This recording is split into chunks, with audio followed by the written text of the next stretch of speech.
So once we start talking about functions of several variables, is where calculus gets like really interesting. Here, let's look at a function of two variables, okay? And then we can talk about, okay, what is the derivative of this function, right?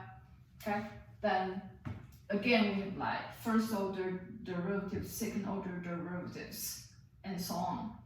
But because we have two variables now, as opposed to just having one, right?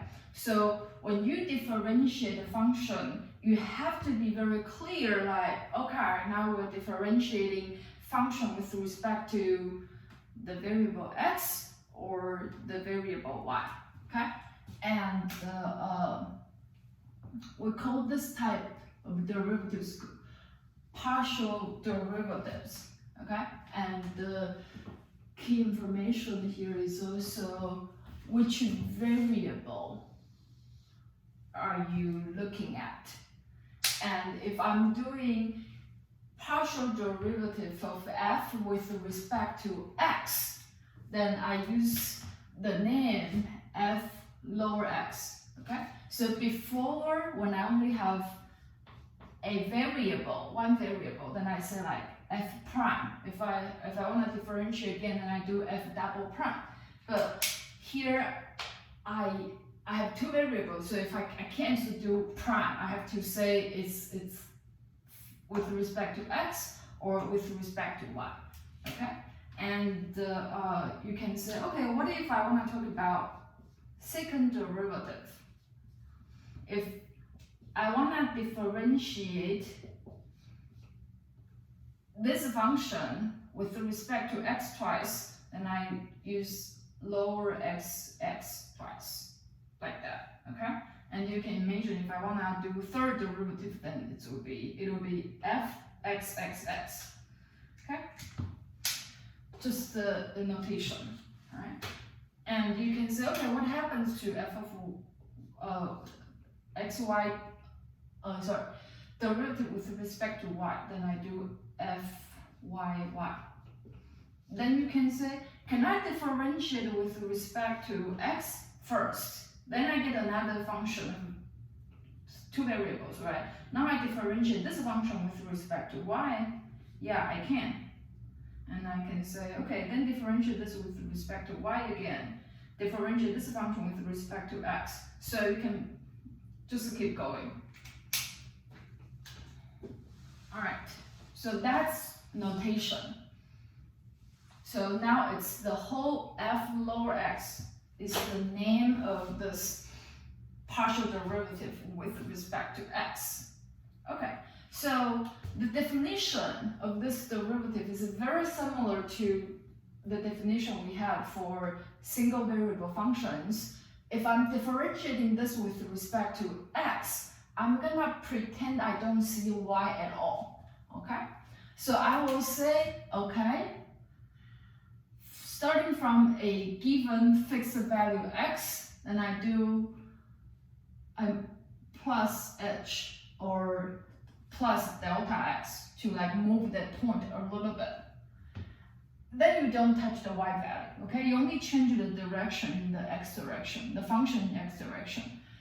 And minus f of xy, then you look at the quotient, then you take a limit, okay?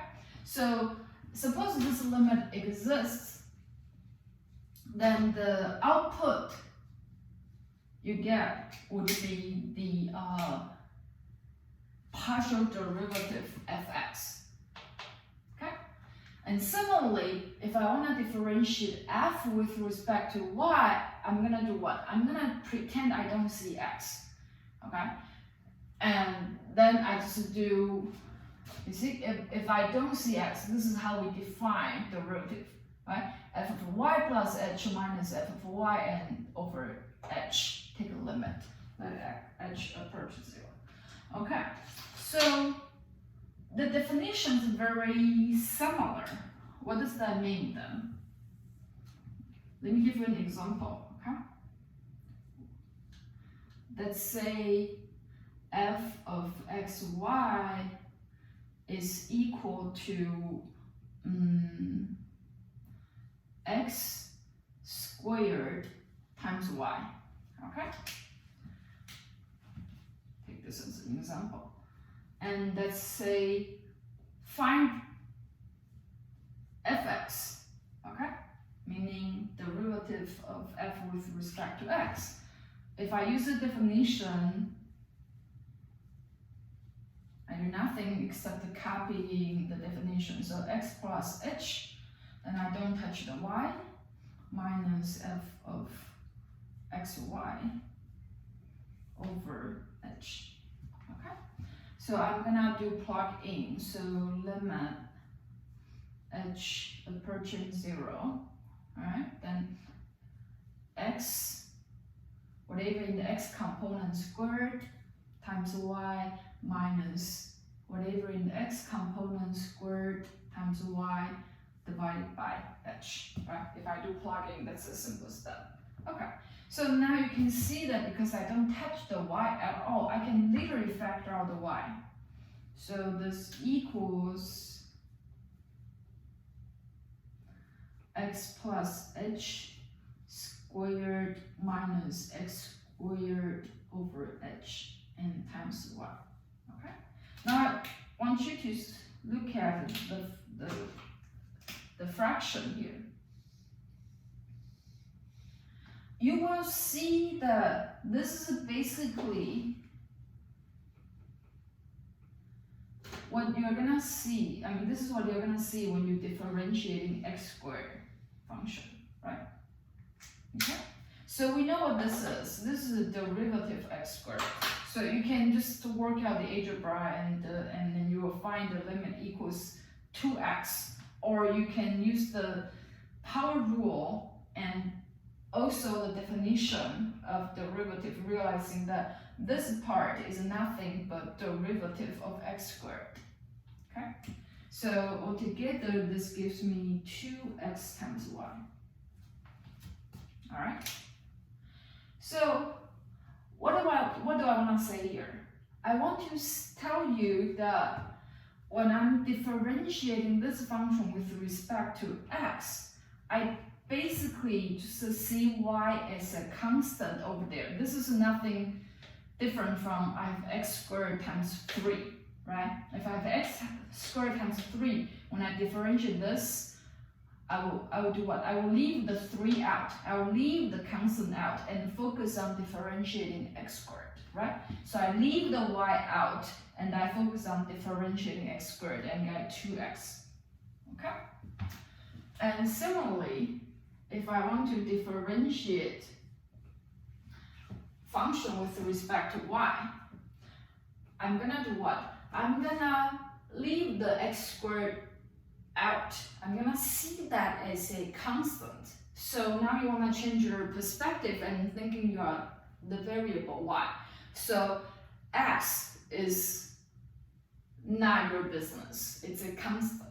Okay? So I'm gonna say for the y, you're gonna see x as a constant. So when I have a constant times a function, so x squared, a constant times a function or a variable here, and then you differentiate with respect to y, so you apply the power rule, derivative of y with respect to y is equal to 1. So this gives you x squared, okay?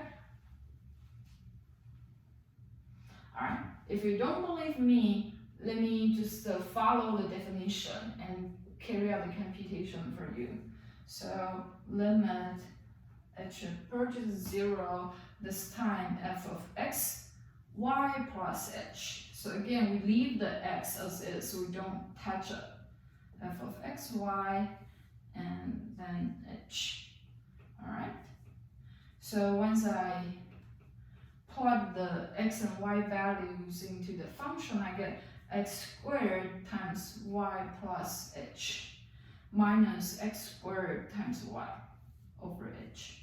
So again, because I'm not really bothering the x part, so I can just factor it out. Like I treat x, the part of this x, like a constant.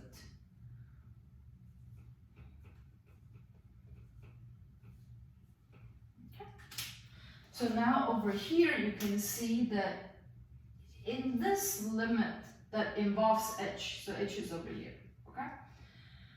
Y minus y, they cancel, h over h, that's 1, right? So I'm now taking the limit of x squared and let h approach 0. But you can see there's no h in the function here, right? So to h, this is a constant. So I know that whatever x value is, the limiting value would just be the same x squared over there, right? So that's what we get.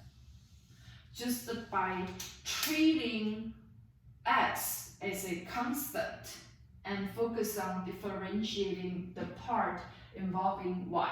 That's how we do partial derivatives.